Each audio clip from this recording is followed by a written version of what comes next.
Assalamualaikum warahmatullahi wabarakatuh. Selamat pagi Bapak dan Ibu penilai sertifikasi dosen. Perkenalkan, saya Wisnu Budi Pramono, salah satu dosen di Fakultas Kedokteran Universitas Jenderal Sudirman. Saya mengampu di beberapa mata kuliah pada Prodi Sarjana Kedokteran, program profesi dokter umum, dan program pendidikan dokter spesialis 1 anestesiologi. Video pembelajaran ini disusun sebagai salah satu syarat untuk memenuhi sertifikasi dosen gelombang 1 tahun 2025, yaitu penyusunan pernyataan diri dosen dalam untuk kerja Tridharma Perguruan Tinggi atau PDD UKT-PT. Mata kuliah yang akan kami peragakan adalah mata kuliah blok 7.2, yaitu Emergency Medicine. Mata kuliah atau blok ini dilaksanakan pada semester 7 urutan kedua dengan total SKS sebanyak 4 SKS, waktu pembelajaran selama 4 minggu. Pada blok ini, mahasiswa belajar mengenai penegakan diagnosis, berbagai macam kegawat daruratan, prinsip-prinsip penanganan kegawat daruratan yang terjadi pada pasien dalam berbagai situasi dan kondisi yang mengacu kepada evidence-based practice terkini, serta mengenai konsep kedokteran bencana. Untuk bentuk metode pembelajarannya, yang pertama adalah perkuliahan tatap muka, yang kedua adalah praktikum simulasi, serta PBL atau Problem Based Learning. Metode penilaiannya meliputi CBL, Case Based Learning, sebanyak 60% persentasenya, kemudian ujian dengan SOCA atau Student Oral Case Analysis, sebanyak persentasenya 25%, serta praktikum sebanyak 15%. Capaian pembelajaran lulusan yang dibebankan kepada blok, yang pertama adalah untuk melaksanakan praktik kedokteran yang profesional dan berintegritas, sesuai dengan nilai dan prinsip ketuhanan, moral luhur, etika, disiplin, hukum, sosial budaya, dan agama dalam mengelola masalah kesehatan. Yang kedua, untuk memanfaatkan pengetahuan ilmiah dalam rangka melakukan perubahan terhadap fenomena kedokteran dan kesehatan melalui tindakan kedokteran dan intervensi kesehatan untuk kesejahteraan dan keselamatan manusia, serta kemajuan ilmu dalam bidang kedokteran dan kesehatan. Yang ketiga, untuk mengelola masalah kesehatan individu, keluarga, maupun masyarakat secara komprehensif, holistik, terpadu, dan berkesinambungan dengan menggunakan sumber daya yang tersedia secara efektif dan efisien.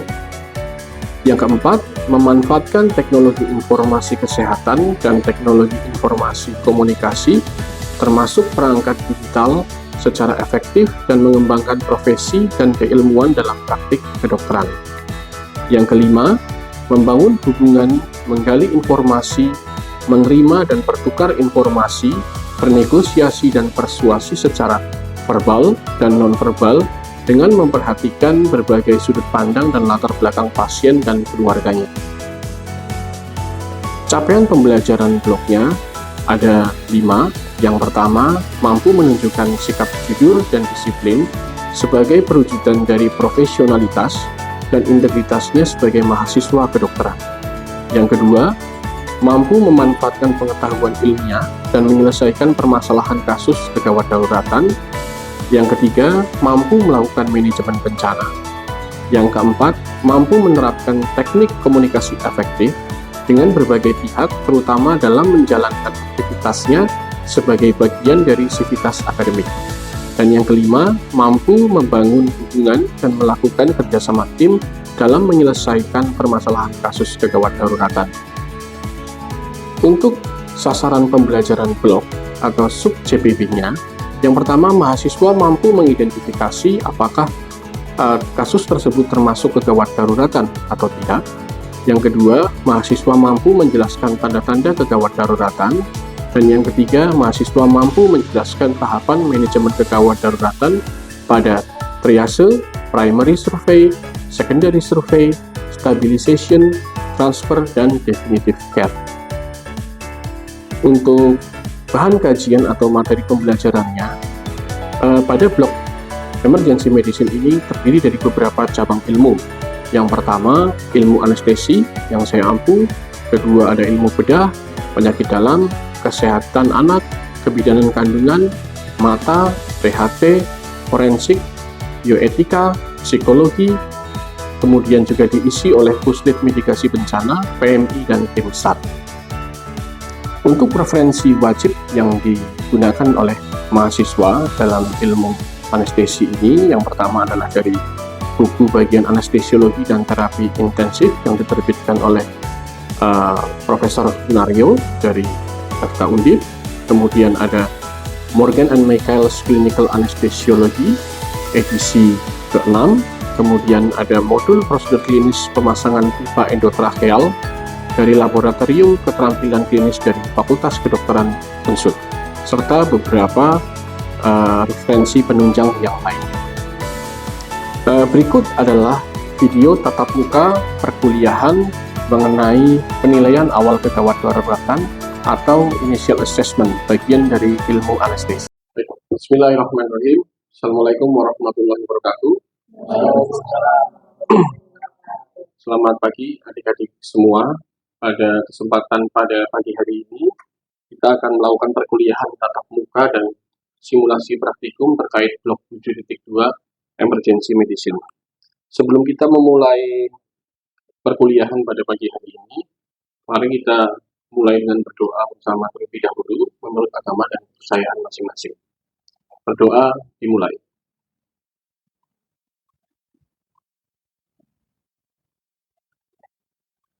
Berdoa selesai. Jadi untuk presensi nanti bisa kalian lakukan sendiri secara online melalui aplikasi atau web Teraversa untuk absensi masing-masing. Silakan dilakukan absensi dengan HP-nya. Ya, baik. Salah satu dari materi di blok 7.2 Emergency Medicine ini adalah terkait dengan initial assessment yang akan saya sampaikan. Dan pada blok Emergency Medicine ini kita mempunyai sub CPP atau capaian pembelajaran blok. Yang pertama, untuk mahasiswa diharapkan untuk mampu mengidentifikasi apakah kasus yang kita hadapi itu termasuk kasus kegawat daruratan atau tidak. Kemudian, apakah mahasiswa mampu menjelaskan tanda-tanda kegawat daruratan atau tidak, dan tahapan tentang manajemen kegawat daruratan. Mungkin sedikit mereview terkait dengan materi sebelumnya. Sebelumnya, materi apa yang sudah dibahas? Apakah ada yang bisa disampaikan? Apakah ada yang mau menyampaikan? Silakan. Oh iya, silakan Indah. Untuk materi yang sebelumnya dibahas, yaitu mengenai anatomi dan fisiologi sistem pernapasan serta mengenai gagal napas. Oke. Terkait dengan gagal napas itu juga merupakan salah satu gawat daruratan ya. Mungkin ada yang bisa menyebutkan apa saja sih kriteria gagal napas? Ya. Baik, untuk kriteria seperti pertama pasiennya udara, yang kedua terdapat koridor, yang ketiga pasiennya tidak mampu atau tidak nyaman pada posisi supine, lalu saturasi oksigennya turun, pasiennya sangat diagnosis, dan terakhir terdapat napas pada hospital. Oke, jadi ini outline yang akan kita bahas pada pagi hari ini. Yang pertama adalah terkait definisi gawat darurat itu sendiri, kemudian primary survey, triase, dan secondary survey. Gawat darurat itu sendiri adalah merupakan suatu keadaan di mana terjadi gangguan fungsi vital tubuh yang mengancam nyawa, yang membutuhkan pertolongan segera. Artinya kalian nanti itu kan akan menjadi dokter umum. Jadi ketika menjadi dokter umum, salah satu mayoritas tugas yang akan dibebankan kepada kalian itu adalah di unit gawat darurat. Ya. Jadi supaya ada gambaran, ketika ada pasien yang menurut sebagian awam dan kita ini adalah emergency atau gawat darurat, apa sih yang pertama kali harus kita lakukan? Tujuannya itu. Ya. Selanjutnya, nah, pasien gawat ini bisa terjadi di luar rumah sakit maupun di dalam rumah sakit. Nah, yang harus dilakukan pada saat primary survey apa? Primary survey dilakukan pada saat pertama kali pasien tersebut itu datang. Ya, katakanlah misalnya di UGD, ini beberapa hal yang harus dinilai, atau 6 hal yang harus dinilai. Singkatannya adalah A, B, C, B, A. Jadi alertness-nya, airway, breathing-nya, circulation-nya, dan assess other injury-nya. Nanti kita bahas satu persatu. Baik. Nah, alertness, kesadaran. Kita assess pertama untuk kesadarannya dulu. Jadi kesadaran itu kan bisa kita nilai dengan AFBU, ada juga yang menilai dengan GCS. Tapi ketika menilai dengan GCS, kita membutuhkan waktu lebih lama. Sehingga namanya primary survey, di awal kita lakukan dengan AFBU dulu. Apakah kesadarannya itu sadar penuh, kita sebutnya AFBU-nya A.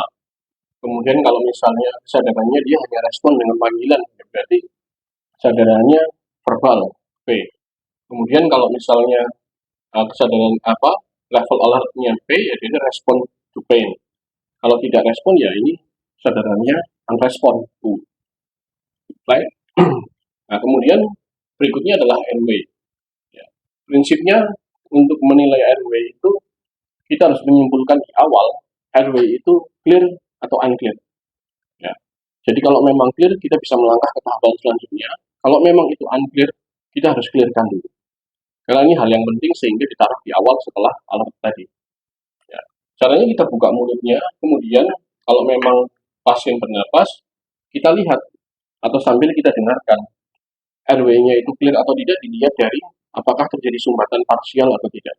Dengan cara ya kita dengar apakah ada suara gargling, apakah ada suara snoring. Selama dia ada suara snoring, selama dia ada suara gargling, ini RW tidak clear.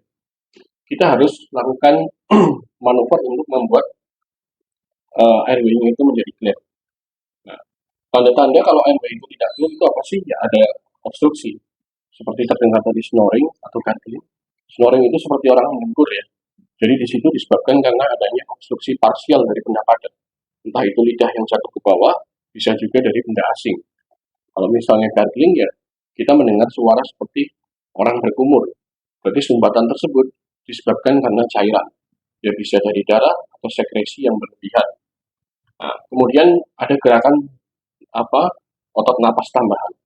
Biasanya retraksinya berlebihan dan ada pola napas yang paradoksal. Dominannya dia membutuhkan otot perut untuk membantu bernapas. Pasiennya juga bisa terlihat gelisah dan sianosis. Kemudian pada saat pemeriksaan kita harus menjaga stabilitas tulang leher. Seandainya kalau kita datang dari pasien itu datang, dok tolong ini korban kecelakaan, kita atau dok ini tadi jatuh, kita harus menganggap itu trauma. Ya, jadi harus dijaga lehernya dan pertimbangkan untuk kemungkinan memasang jalan napas buatan. Nanti kita jelaskan. Nah, ini ilustrasi ketika terjadi airway tersebut clear atau unclear.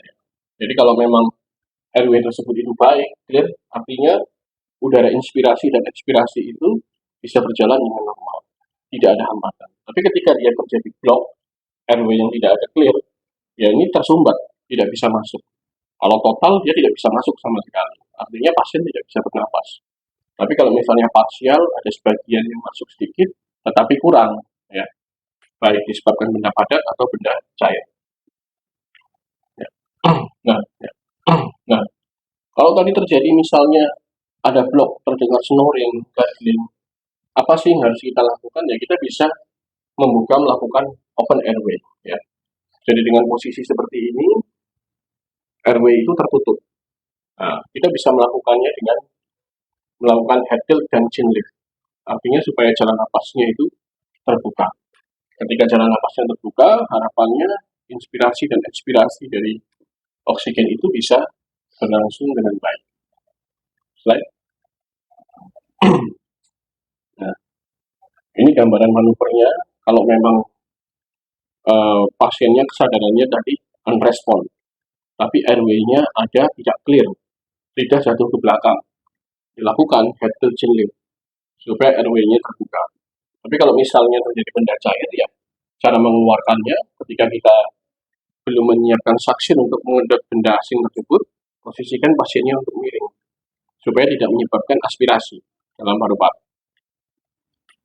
Nah, ini untuk manuver Jautras apabila kita curigai bahwa pasien tersebut merupakan korban kecelakaan. Ya. Jadi kita harus menjaga stabilitas leher, maka dilakukan manuvernya adalah manuver Jautras. Nah, kemudian tadi alert sudah, RW sudah, berikutnya adalah breathing. Breathing ini untuk menilai apakah pasien tersebut bernafas atau tidak dengan melihat pergerakan dinding dada dan merasakan adanya aliran udara. Ya kita dari semester awal harusnya kita sudah paham terkait dengan look, listen, feel ya. Jadi kita melihat dinding dadanya naik turun atau enggak ya. Ada pengembangan kembang kepis dari dadanya atau enggak. Kemudian kita dengar ada suara nafasnya atau tidak. Dan kemudian merasakan ya kalau kita mengkhawatirkan bahwa ada transmisi, kalau kita terlalu dekat dengan wajah, kita bisa menggunakan tangannya di depan wajahnya pasien. Apakah ada hembusan nafas atau tidak. Kemudian dari breathing ini juga kita bisa menilai apakah pasien tersebut bernafas adekuat atau tidak. Artinya apakah nafasnya menarik nafasnya cukup dalam dengan frekuensi yang normal atau nafasnya pendek-pendek. Dia berusaha untuk memenuhi di dalam volumenya. Sehingga dari situ kita bisa melihat monitoringnya. Apakah oksigenasinya itu tercukupi atau enggak. Kan dari tanda vitalnya kelihatan. Pasiennya respiratory rate-nya normal atau tidak. Kemudian saturasi oksigennya dalam batas normal atau tidak. Slide. Nah, ini tadi look, listen, feel. Slide lagi. Nah, tadi kalau misalnya airway tidak clear, sudah coba dilakukan manuver, tetapi airway-nya itu tetap terblok. Apa yang kemudian harus dilakukan? Yang paling sederhana kita bisa memasang pipa orofaring atau orofaringnya tube ya. Nah,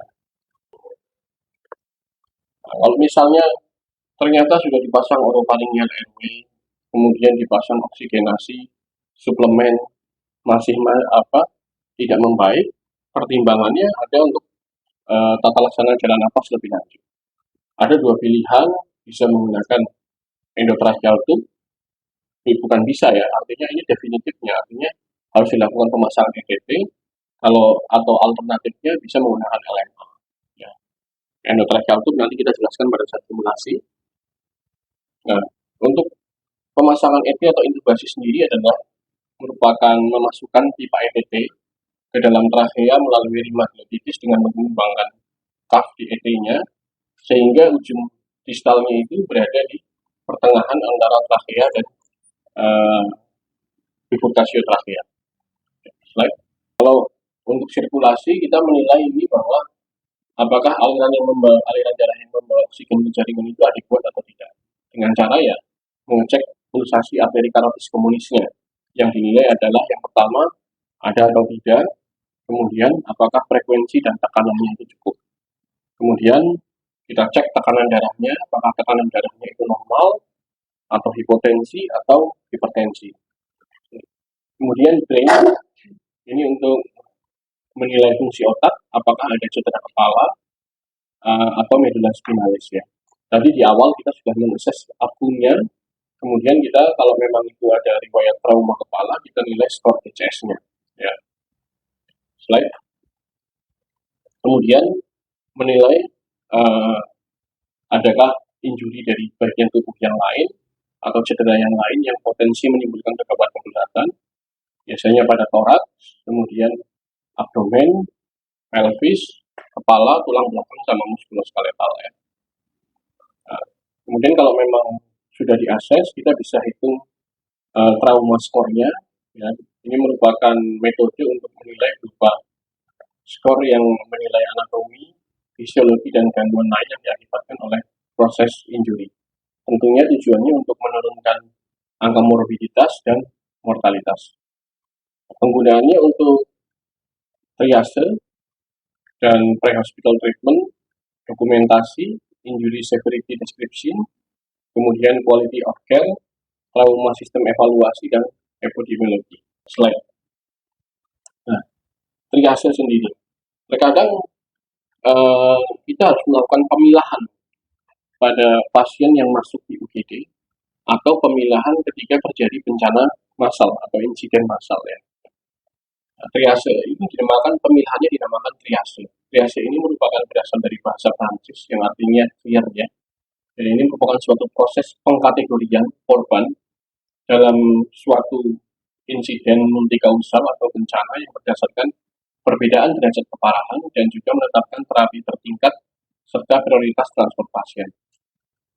Tiba pada kesimpulan untuk kuliah dari initial assessment ini adalah mengenali tanda-tanda gawat darurat sangatlah penting saat asesmen awal pasien dan triase, sehingga penanganan pasien lebih cepat dan dapat menyelamatkan pasien.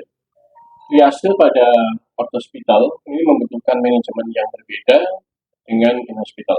Jadi tadi ya, start triase dan triase merah, triase warna.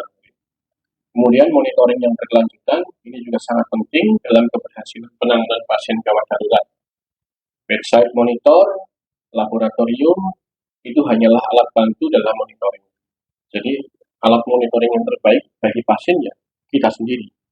Jadi kita harus melakukan monitoring dengan alat bantu atau sumber daya yang ada. Ya, semakin ada banyak sumber dayanya ya akan semakin lebih baik dan akurat. Mungkin dari apa yang sudah disampaikan ada yang mau ditanyakan? Silakan. Ya. Izin bertanya, dokter. Iya.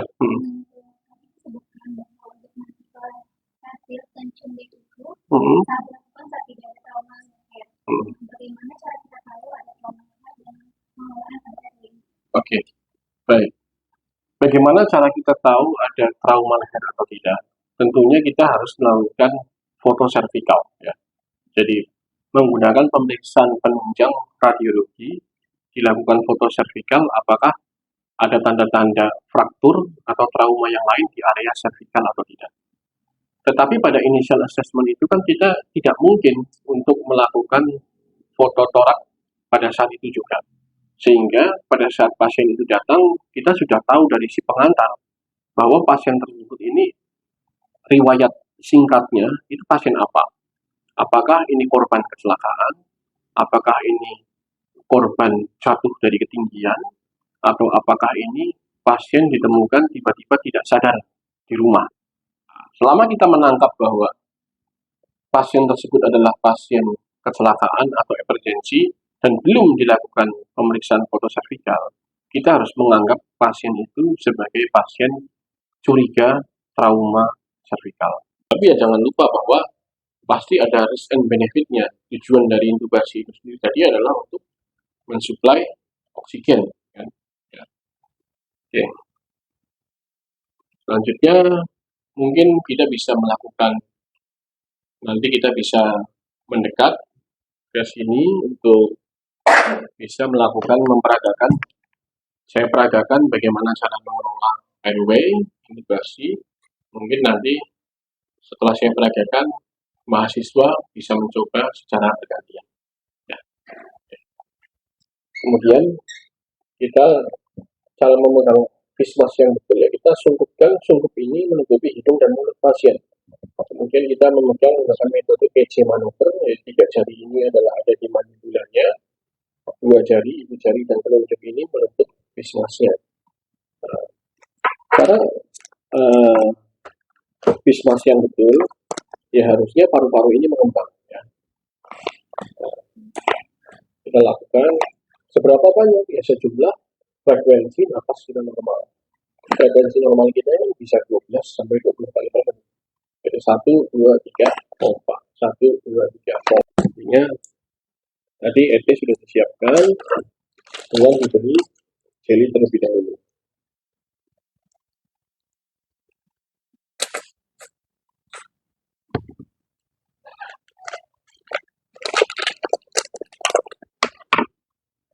Jadi ini adalah ringoskop. Ini handle-nya, ini blade-nya, dijadikan satu. Saat mau memulai ringoskop, kita harus melepas dulu orofaringeal airway-nya. Kemudian masukkan di ringoskop seperti yang ada di slide tadi.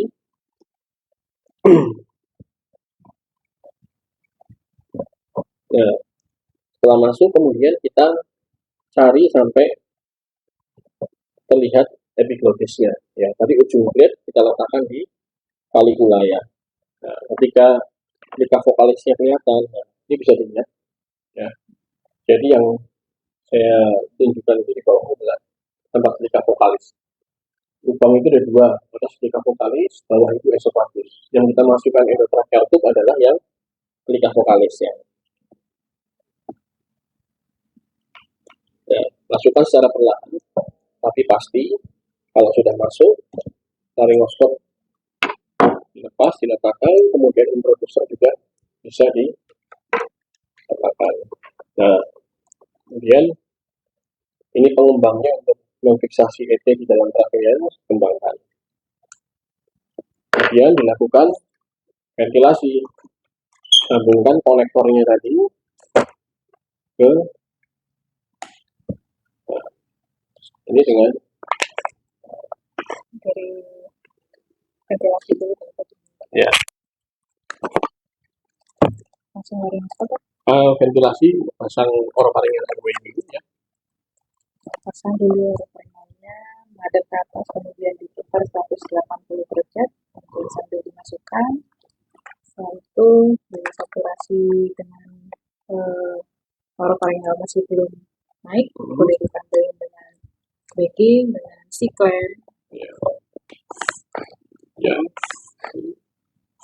dan pertimbangkan untuk dilakukan intubasi. Sebelum diintubasi, inform concern keluarga dulu, bila setuju kita lanjutkan dengan intubasi. Kemudian sebelum intubasi pastikan lampu grade-nya itu hidup. Kemudian dilepaskan orofaringalnya.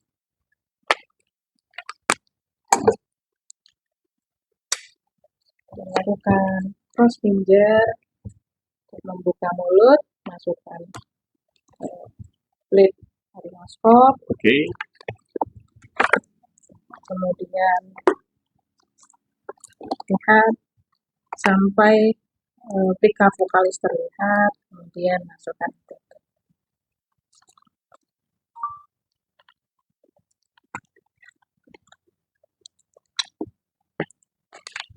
Sudah masuk, keluarkan introducernya, kembangkan balon,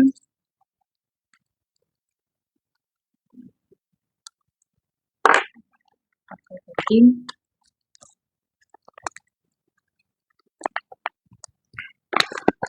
Oke, ya. Jadi kurang lebih seperti itu. Ya. Jadi kalau kita sudah bisa melakukan ini, kita bisa melakukan primary survey dengan baik dan paripurna. Kalau secondary survey tadi, kita tidak bisa untuk menyelesaikan sendiri, tapi kita harus menyelesaikan secara kolaboratif. Oke. Kalau memang sudah selesai dilakukan, pasien sudah ditransfer, baru kita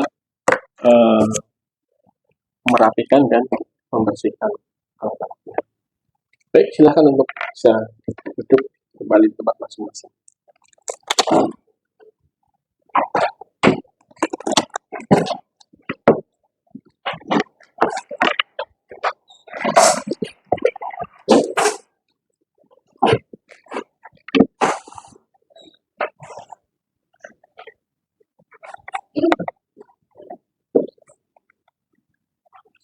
Baik, adik-adik, demikian untuk kuliah initial assessment pada blok emergency medicine 7.2 pada pagi hari ini. Terima kasih atas atensinya. Mohon maaf apabila dari saya ada kesalahan. Untuk mengakhiri kegiatan kuliah pada pagi hari ini, mari kita tutup dengan hamdalah bersama-sama. Alhamdulillah. Terima kasih. Wassalamualaikum warahmatullahi wabarakatuh. Sekian video pembelajaran terkait mata kuliah blok 7.2 tentang emergency medicine pada Fakultas Kedokteran Universitas Jenderal Sudirman Purwokerto. Semoga dapat menjadi pertimbangan yang baik dalam penyelenggaraan rekrutmen sertifikasi dosen gelombang 1 tahun 2025. Terima kasih. Wassalamualaikum warahmatullahi wabarakatuh.